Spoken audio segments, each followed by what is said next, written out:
അയോധ്യയിലെ രാമക്ഷേത്ര വിഷയത്തിൽ കോൺഗ്രസിനെതിരെ രൂക്ഷ വിമർശനവുമായി സമസ്ത മുഖപത്രം. ബിജെപിയെ എതിർക്കാൻ കോൺഗ്രസ് തയ്യാറായില്ലെങ്കിൽ ന്യൂനപക്ഷങ്ങൾ അവർക്ക് വിശ്വാസമുള്ള മറ്റു ബദൽ പ്രസ്ഥാനങ്ങൾ തേടിപ്പോകുമെന്നും മുഖപ്രസംഗത്തിലുണ്ട്. മതസൗഹാർദ്ദം തകർക്കുന്ന ചടങ്ങിൽ പങ്കെടുക്കില്ലെന്ന യെച്ചൂരിയുടെ നിലപാട് മാതൃകാപരമെന്നും മുഖപത്രം. വിവരങ്ങളുമായി പി വി കുട്ടൻ ചേർന്നു. കുട്ടൻ, ഈ മുഖപത്രത്തിലെ ഉള്ളടക്കം എന്താണ്? ഇതിൽ സമസ്ത പ്രധാനമായും ചൂണ്ടിക്കാട്ടുന്ന വിഷയങ്ങൾ എന്താണ്?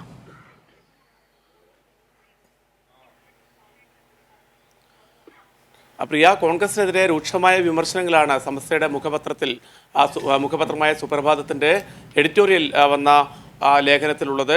അത് മുഖപ്രസംഗം തന്നെയാണ്. കോൺഗ്രസിന്റെ മൃദു ഹിന്ദുത്വ നിലപാടാണ് കോൺഗ്രസിനെ തകർച്ചയിലേക്ക് നയിച്ചതെന്നാണ് ഈ മുഖപ്രസംഗത്തിൽ പറയുന്നത്. ദീർഘകാലം രാജ്യം ഭരിച്ച കോൺഗ്രസിനെ തകർച്ചയിലേക്ക് നയിച്ചത് കോൺഗ്രസിന്റെ മൃദു ഹിന്ദുത്വ നിലപാടാണ്. രാജ്യത്തെ മതരാഷ്ട്രമാക്കി മാറ്റാൻ ബിജെപി ശ്രമിക്കുമ്പോൾ അതിനെതിരെ ഒരു തരത്തിലുള്ള പ്രതിഷേധവും സംഘടിപ്പിക്കാൻ, ഒരു പ്രതികരണവും സംഘടിപ്പിക്കാൻ, ഒരു ബദൽ ഉയർത്താൻ കോൺഗ്രസ് തയ്യാറാകുന്നില്ല. അതിൻ്റെ ഏറ്റവും ഒടുവിലത്തെ ഉദാഹരണമാണ് ഈ രാമക്ഷേത്ര ഉദ്ഘാടന ചടങ്ങുമായി ബന്ധപ്പെട്ട് നടക്കുന്നത്. ഈ രാമക്ഷേത്ര ഉദ്ഘാടനത്തിലേക്ക് വിവിധ രാഷ്ട്രീയ പാർട്ടി നേതാക്കളെയൊക്കെ ബിജെപി നേതാക്കൾ ക്ഷണിച്ചിരുന്നു. എന്നാൽ കോൺഗ്രസ് നേതാക്കൾ ഇപ്പോഴും അതിൽ പങ്കെടുക്കണം എന്നുള്ള ഒരു നിലപാടാണ് സ്വീകരിച്ചുകൊണ്ടിരിക്കുന്നത്. അതേസമയം CPIM ജനറൽ സെക്രട്ടറി സീതാറാം യെച്ചൂരിയും CPI ജനറൽ സെക്രട്ടറി D രാജയും അർത്ഥശങ്കയ്ക്ക് ഇടയില്ലാത്ത വിധം ഈ ചടങ്ങിൽ പങ്കെടുക്കില്ല എന്ന് വ്യക്തമാക്കിയിട്ടുണ്ട്. രാജ്യത്തെ മതസാഹോദര്യം തകർക്കുന്ന ചടങ്ങാണിത്. അതുകൊണ്ട് തന്നെ ഈ ചടങ്ങിൽ തങ്ങൾ പങ്കെടുക്കില്ലെന്ന് CPIM ജനറൽ സെക്രട്ടറി വ്യക്തമാക്കിയിട്ടുണ്ട്. ഈ ആർജവമുള്ള നിലപാട് മാതൃകയാക്കാൻ കോൺഗ്രസ് നേതൃത്വം സോണിയാഗാന്ധി ഉൾപ്പെടെ തയ്യാറാകണമെന്നും സമസ്തയുടെ മുഖപ്രസംഗത്തിൽ പറയുന്നുണ്ട്.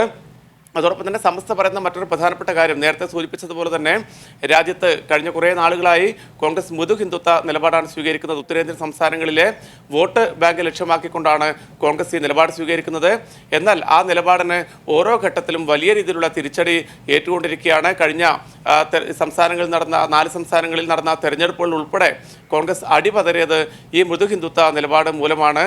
അതുകൊണ്ട് തന്നെ രാജ്യത്തെ മതരാഷ്ട്രമാക്കി മാറ്റാനുള്ള ബിജെപിയുടെ നീക്കങ്ങൾക്കെതിരെ ശക്തമായി പ്രതികരിക്കാൻ കോൺഗ്രസ് തയ്യാറാകണം. ഈ കോൺഗ്രസിന്റെ മൃദു ഹിന്ദുത്വ നിലപാട് അവരിൽ പ്രതീക്ഷ അർപ്പിച്ചിട്ടുള്ള രാജ്യത്തെ ലക്ഷക്കണക്കിനായ ന്യൂനപക്ഷങ്ങളിൽ വലിയ ആശങ്ക ഉളവാക്കുന്നുവെന്നും സമസ്തയുടെ മുഖപ്രസംഗത്തിൽ പറയുന്നു, സുപ്രഭാതത്തിന്റെ മുഖപ്രസംഗത്തിൽ പറയുന്നുണ്ട്.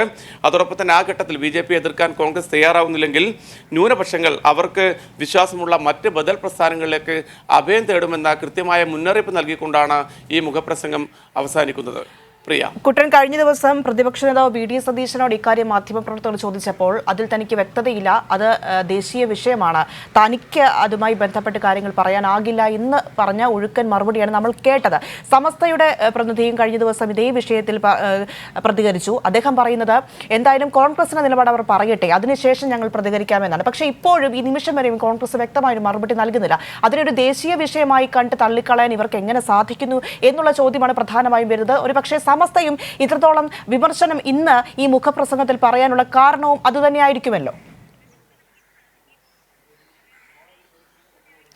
തീർച്ചയായും പ്രിയ, കാരണം കഴിഞ്ഞ ദിവസം പ്രതിപക്ഷ നേതാവ് VD സതീശൻ്റെ ഇതുമായി ബന്ധപ്പെട്ട പ്രതികരണം വലിയ രീതിയിലുള്ള ചർച്ചയായിരുന്നു. കാരണം രാജ്യത്ത് വലിയ രാഷ്ട്രീയപരമായും അല്ലാതെയും ഒക്കെ വലിയ ചർച്ചയായൊരു സംഭവമാണ് ഈ രാമക്ഷേത്ര ഉദ്ഘാടനം. ആ ഘട്ടത്തിൽ കേരളത്തിലെ പ്രതിപക്ഷ നേതാവ്, കോൺഗ്രസിൻ്റെ തന്നെ പ്രധാനപ്പെട്ട നേതാവായ VD സതീശൻ ഇതിനകത്തൊരു നിലപാട് വ്യക്തമാക്കാതെ ഉരുണ്ട് കളിക്കുന്നത് നമ്മൾ ഇന്നലെ കണ്ടതാണ്. ആ നിലപാട് തന്നെയാണ് കേരളത്തിലെ ഭൂരിഭാഗം കോൺഗ്രസ് നേതാക്കളും സ്വീകരിക്കുന്നത്. ദേശീയ തലത്തിൽ പക്ഷേ ഇതിൽ പങ്കെടുക്കണം എന്നുള്ള അഭിപ്രായമാണ് ഭൂരിപക്ഷത്തിനുമുള്ളത്. കാരണം ഇത്തരമൊരു ചടങ്ങിലേക്ക് ക്ഷണം ലഭിച്ച ഒരു സാഹചര്യത്തിൽ അതിൽ തീർച്ചയായും പങ്കെടുക്കണം എന്നുള്ള നിലപാടാണ് കോൺഗ്രസിൻ്റെ മുതിർന്ന നേതാക്കൾക്കുള്ളത്. കേരളത്തിലെ നേതാക്കളുടെയും സ്ഥിതി വ്യത്യസ്തമല്ല. പക്ഷേ ഇവിടെ അത് തുറന്നു പറയാൻ പറ്റാത്തത് കൊണ്ടാണ് കൃത്യമായ ഒരു നിലപാട് പറയാതെ. വേണമെങ്കിൽ VD സതീശന് ആ ചടങ്ങിൽ പങ്കെടുക്കരുത് എന്നാണ് കേരളത്തിലെ കോൺഗ്രസിൻ്റെ നിലപാടെങ്കിൽ അത് വളരെ കൃത്യമായി ഇന്നലെ പ്രഖ്യാപിക്കാമായിരുന്നു. പക്ഷേ അദ്ദേഹം പറഞ്ഞത് ദേശീയ വിഷയമാണ്, അതുകൊണ്ട് താനല്ല നിലപാട് പറയേണ്ടതെന്നാണ്. ദേശീയ വിഷയം എന്ന് പറഞ്ഞൊരു അങ്ങനെ ഒരു വിഷയമില്ല. കാരണം അത് കേരളത്തിൽ ഉൾപ്പെടെ വലിയ രീതിയിൽ ചർച്ചയായതാണ്. അവിടെയുള്ള ബാബറി മസ്ജിദ് പൊളിച്ച ഘട്ടത്തിലായാലും അതിനുശേഷമുള്ള ഓരോ നടപടിക്രമങ്ങളും വളരെ കൃത്യമായി സൂക്ഷ്മമായി നിരീക്ഷിക്കുന്നവരാണ് മലയാളികളും. അതുകൊണ്ട് തന്നെ കേരളത്തിലെ കോൺഗ്രസിൻ്റെ മുതിർന്ന നേതാക്കൾക്കും പ്രതിപക്ഷ നേതാവിനും ഉൾപ്പെടെ ഇക്കാര്യത്തിൽ നിലപാട് പറയാനുള്ള ബാധ്യതയുണ്ട്. എന്നാൽ വളരെ കൃത്യമായ രീതിയിൽ ഈ ചോദ്യങ്ങളിൽ നിന്നും ഒഴിഞ്ഞു മാറാനുള്ള ശ്രമമാണ് VD സതീശൻ നടത്തിയത്. പക്ഷേ അത് ന്യൂനപക്ഷങ്ങൾക്കിടയിൽ, കേരളത്തിലെയും ന്യൂനപക്ഷങ്ങൾക്കിടയിൽ വലിയ ആശങ്കകൾക്ക് ഇടയാക്കിയിട്ടുണ്ട്. കാരണം ഈ ഉദ്ഘാടന ചടങ്ങിൽ പങ്കെടുക്കാനുള്ള കോൺഗ്രസ് നേതൃത്വത്തിൻ്റെ തീരുമാനത്തിന് പൂർണ്ണമായും പിന്തുണക്കുന്ന രീതിയിൽ തന്നെയാണ് വി.ഡി. സതീശൻ്റെ പ്രതികരണവും വന്നിരിക്കുന്നത്.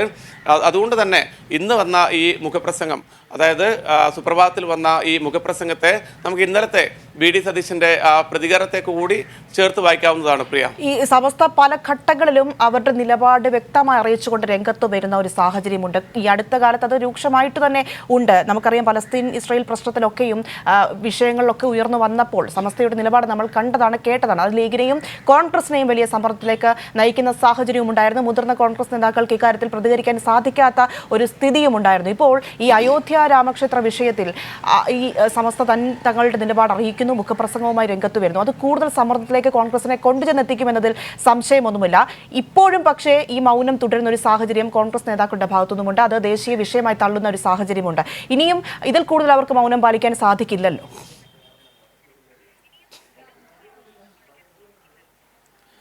പ്രിയ, ഇത് വളരെ കൃത്യമായി കോൺഗ്രസിനുള്ള ഒരു സമസ്തയുടെ സന്ദേശമായിട്ട് തന്നെ നമുക്ക് വായിച്ചെടുക്കാൻ പറ്റും. കാരണം സമസ്തയുടെ മുതിർന്ന നേതാക്കൾ ഉൾപ്പെടെ ആലോചിച്ചുകൊണ്ടാണ്. കാരണം ഇതൊരു എഡിറ്റോറിയൽ പേജിൽ വന്ന ലേഖനമല്ല, അവരുടെ മുഖപ്രസംഗം തന്നെയാണ്. ഈ മുഖപ്രസംഗം എന്നുള്ളത് ആ സംഘടനയുടെ നിലപാട് തന്നെയാണ് അതിൽ വ്യക്തമാക്കപ്പെടുന്നത്. അതുകൊണ്ട് തന്നെ സമസ്തയുടെ നേതാക്കൾ അറിഞ്ഞുകൊണ്ട് തന്നെ അവർ തന്നെ തീരുമാനിച്ചതിൻ്റെ ഭാഗമായിട്ടാണ് സുപ്രഭാതത്തിൻ്റെ എഡിറ്റോറിയൽ പേജിൽ ഇത്തരമൊരു മുഖപ്രസംഗം വന്നിരിക്കുന്നത്. സ്വാഭാവികമായും കേരളത്തിലെയും ഇന്ത്യയിലെയും കോൺഗ്രസ് നേതാക്കൾക്കുള്ള കൃത്യമായ താക്കീതും കൃത്യമായ ഒരു നിർദ്ദേശം കൂടി തന്നെയാണ് ഈ മുഖപ്രസംഗത്തിലൂടെ അവർ നൽകിയിരിക്കുന്നത്. ഇത്തരത്തിൽ ബി.ജെ.പിയുടെ തീവ്ര ഹിന്ദുത്വ നിലപാടിനെ എതിർക്കുന്നതിന് വേണ്ടി കോൺഗ്രസിന് സാധിക്കുന്നില്ല. അതേസമയത്ത് തന്നെ എതിർക്കാൻ സാധിക്കുന്നില്ല എന്ന് മാത്രമല്ല, ഉത്തരേന്ത്യൻ സംസ്ഥാനങ്ങൾ ഉൾപ്പെടെ മൃദു ഹിന്ദുത്വ നിലപാട് സ്വീകരിച്ചുകൊണ്ടാണ് പല സംസ്ഥാനത്തും ഈ തെരഞ്ഞെടുപ്പ് പ്രചാരണങ്ങൾ പോലും നടത്തിയിരിക്കുന്നത്. ഈ അയോധ്യ രാമക്ഷേത്ര നിർമ്മാണത്തിന് വേണ്ടി സംഭാവന ചെയ്ത കോൺഗ്രസ് നേതാക്കളെ സമസ്ത വിമർശിക്കുന്നുണ്ട്. അതോടൊപ്പം തന്നെ തെരഞ്ഞെടുപ്പിന് മുന്നോടിയായി ഹനുമാൻ പൂജ നടത്തിയ മുതിർന്ന കോൺഗ്രസ് നേതാക്കളുണ്ട്. അവരുടെ ഉൾപ്പെടെ പേരെടുത്ത് പറഞ്ഞുകൊണ്ടാണ് സമസ്തയുടെ ഈ മുഖപ്രസംഗത്തിൽ അവരുടെയൊക്കെ പേരെടുത്ത് പറഞ്ഞുകൊണ്ടാണ് വിമർശനം ഉന്നയിക്കുന്നത്.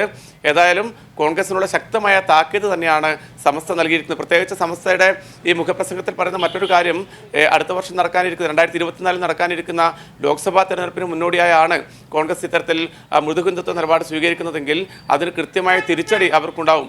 ദീർഘകാലം രാജ്യം ഭരിച്ച കോൺഗ്രസിന്റെ അവസ്ഥ ഇന്ന് എന്താണെന്ന് അവർ മനസ്സിലാക്കുന്നത് നന്നായിരിക്കുമെന്നും സമസ്ത മുഖപ്രസംഗത്തിൽ പറയുന്നുണ്ട്. ഇത് സമസ്ത എന്ന സംഘടനയുടെ നിലപാട് തന്നെയാണ്. ഇതേ നിലപാട്, ഈ മൃദുഹിന്ദുത്വ നിലപാട് സ്വീകരിച്ചുകൊണ്ട് കോൺഗ്രസ് ഇനിയും മുന്നോട്ട് പോയാൽ വീണ്ടും തകർച്ചയിലേക്ക് ആ പാർട്ടി പോകുമെന്നും ആ ഘട്ടത്തിൽ കോൺഗ്രസിൽ വിശ്വാസം അർപ്പിച്ചിരിക്കുന്ന ലക്ഷക്കണക്കിനായ ന്യൂനപക്ഷങ്ങൾ തങ്ങൾക്ക് വിശ്വാസമുള്ള, തങ്ങളെ സംരക്ഷിക്കും എന്ന് വിശ്വാസമുള്ള മറ്റ് രാഷ്ട്രീയ ബദലുകളിലേക്ക് അല്ലെങ്കിൽ മറ്റ് ബദലുകളിലേക്ക് ആശ്രയം തേടിപ്പോകുമെന്നും സമസ്ത നേതാക്കൾ മുന്നറിയിപ്പ് നൽകുന്നുണ്ട്. അതിൽ അവർ എടുത്തു പറഞ്ഞ പ്രധാനപ്പെട്ട കാര്യം, ഈ ചടങ്ങിനകത്ത് പങ്കെടുക്കില്ല എന്ന ആർജവമുള്ള നിലപാട് സ്വീകരിച്ച CPM ജനറൽ സെക്രട്ടറി സീതാറാം യെച്ചൂരിയുടെ നിലപാടിനെ കുറിച്ചാണ്. ആ നിലപാട് തികച്ചും മാതൃകാപരമാണ്. അത്തരമൊരു നിലപാട് സ്വീകരിക്കാൻ കോൺഗ്രസിന്റെ നേതാക്കൾ തയ്യാറാകണമെന്നും സമസ്ത ആവശ്യപ്പെടുന്നുണ്ട്. പ്രിയ.